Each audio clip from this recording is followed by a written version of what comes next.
सुवीर धीरे से आकर शिखा से बोले, शिखा, मम्मी का फ़ोन आया है।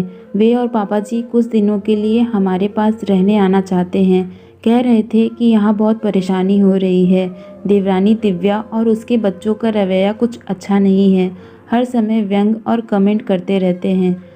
शिखा बिल्कुल शांत थी। क्या जवाब देती? 5 सालों में ही आंखों पर पट्टी बंधी हट गई। बड़ा गुरूर था अपने छोटे बेटे और बहू पर मम्मी पापा को। फिर ऐसा क्या हुआ जो इतनी जल्दी मुंह बंद हो गया? हर वह घटना शिखा की आंखों के सामने तैर उठी थी जो उसके साथ घटित हुई थी। कितना अपमान सहा था उसने कदम कदम पर। माताजी, सासू माँ अपमानित करने का कोई मौका नहीं छोड़ती थी। हमेशा मायके वालों को घसीट लाती थी बीच में। जब भी कोई बात होती यही एक वाक्य कहती, मालूम है बड़े धन्ना सेठ की बेटी हो। 2-4 नौकर ले आती अपने बाप के घर से। हर काम में नुक्स निकालती रहती थी। तंग आकर शिखा ने एक दिन कह दिया था, मैं इस घुटन भरे माहौल में नहीं रह सकती। क्या वातावरण है इस घर का। दिन भर कोल्हू के बैल की तरह काम करो और ऊपर से व्यंग्य वाक्य सुनते रहो। सुवीर की जॉब भी साधारण सी थी और देवर जी का बिजनेस बढ़ा। शायद इसी वजह से माँ बाप का झुकाव उधर ज़्यादा हो गया था। बच्चों के सामने भी पिताजी यही कहते थे, ये सुवीर तो बचपन से ही नालायक था। कभी ढंग से मेहनत करके पढ़ाई की होती तो आज रोहित की तरह कहीं अच्छी जगह नौकरी या बिजनेस कर रहा होता। देख लो, दोनों एक ही माँ बाप की औलादे हैं। एक आसमान छू रहा है और दूसरे के पैर के नीचे ज़मीन भी नहीं। ऐसे ही जैसे तैसे ज़िंदगी के 10 साल गुजर गए थे। शिखा बीएड थी तो जॉब भी मिल रही थी, लेकिन माताजी ने यह कहा कि क्या सास नौकरानी है जो बच्चों को पालेगी और बहू नौकरी करे। मैं ऐसा नहीं करूँगी। और सफलता का एक मौका हाथ से निकल गया।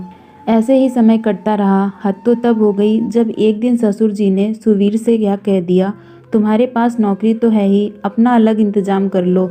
हमने ज़िंदगी भर का ठेका नहीं ले रखा है।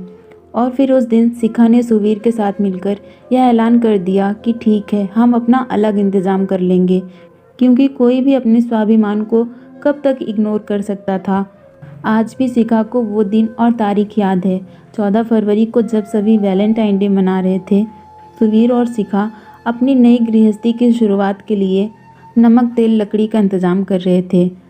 रात में सुवीर ने छोटा सा गुलाब देकर शिखा से मुस्कुराते हुए कहा था, शिखा डियर, जिंदगी का यह नया अध्याय बहुत बहुत मुबारक हो।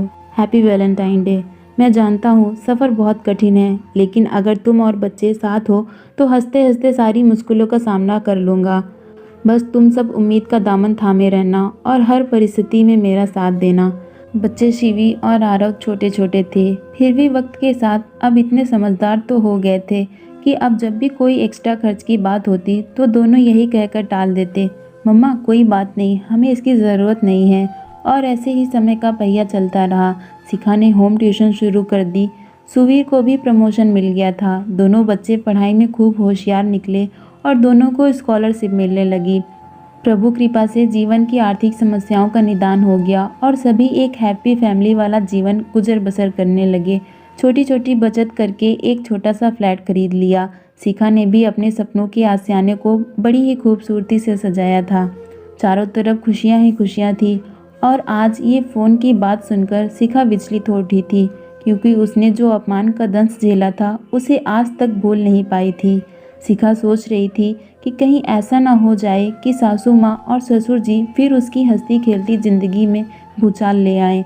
और वह अपने आप को इस बात के लिए तैयार नहीं कर पा रही थी, क्योंकि उसे अपनी देवरानी का नेचर मालूम था। उसने शिखा के साथ जब तक वह वहाँ रही थी बहुत अच्छा व्यवहार किया था और देवर जी का सद्व्यवहार भी वह नहीं भूल पाई थी। कभी कहीं मिल जाते तो बहुत आत्मीयता का व्यवहार करते दोनों। शिखा समझ रही थी कि आज 5 साल बाद माताजी और पिताजी को कोई लाड प्यार तो आ नहीं रहा होगा उन पर, जरूर कोई ना कोई मतलब होगा। शिखा इसी उधेड़-बुन में थी कि सुवीर से मना करे या हाँ कहे। तभी उसके दोनों बच्चे शिवी और आरव उसके पास आए और बोले, मम्मी आप इतनी परेशान क्यों हो रही हैं? अगर दादी और दादू आना चाह रहे हैं तो आ जाने दीजिए, थोड़े दिन रहकर वापस चले जाएंगे। तभी बिटिया शिवी बोली, मम्मा हो सकता है अब वो बदल गए हों, क्योंकि अब तो वो लोग भी ओल्ड हो गए हैं और मन चेंज करने के लिए अपने घर आना चाहते हो। शिवी कह रही थी, मम्मी हम दोनों अपना रूम उनके साथ शेयर कर लेंगे, आप परेशान मत होइए। शिखा अपने बच्चों की सीख पर मुस्कुरा उठी थी। उसके अपने संस्कार आज उसे सही राह दिखा रहे थे। वो हंसते हंसते बोली, ठीक है मेरे समझदार बच्चों, मैं आप दोनों की बात पर अमल करूंगी और मैं आपके दादी दादू को अपने घर पर आने के लिए आमंत्रित कर रही हूँ। मेरे बच्चों, तुम दोनों ने बड़ी आसानी से मेरी समस्या का हल निकाल दिया है। और उसने अपने जिगर के टुकड़ों को अपनी ममतामयी बाहों में भर लिया। पीछे पलटकर देखा तो सुरवीर मुस्कुराते हुए खड़े थे। शायद उनकी भी यही इच्छा रही होगी कि अपनी लायकियत के कुछ सबूत अपने माँ बाप को दिखा दें। जिस बेटे को नाकारा समझकर घर से बाहर किया था, आज वही अपनी मेहनत और लगन से कहाँ पहुँच गया है। शिखा ने सुवीर की तरफ देखते हुए कहा, चलो अपने बच्चों के दादी दादू को फ़ोन कर दो। हमारे छोटे से आशियाने में उनका खुले दिल से स्वागत है। हो सकता है आज उन्हीं की बदौलत हम यहाँ तक पहुँच पाए हों। सासू माँ और ससुर जी आए और 15 दिन बड़े प्रेम और अपनेपन से रहे। ना कोई टोका टाकी, ना कोई व्यंग कमेंट।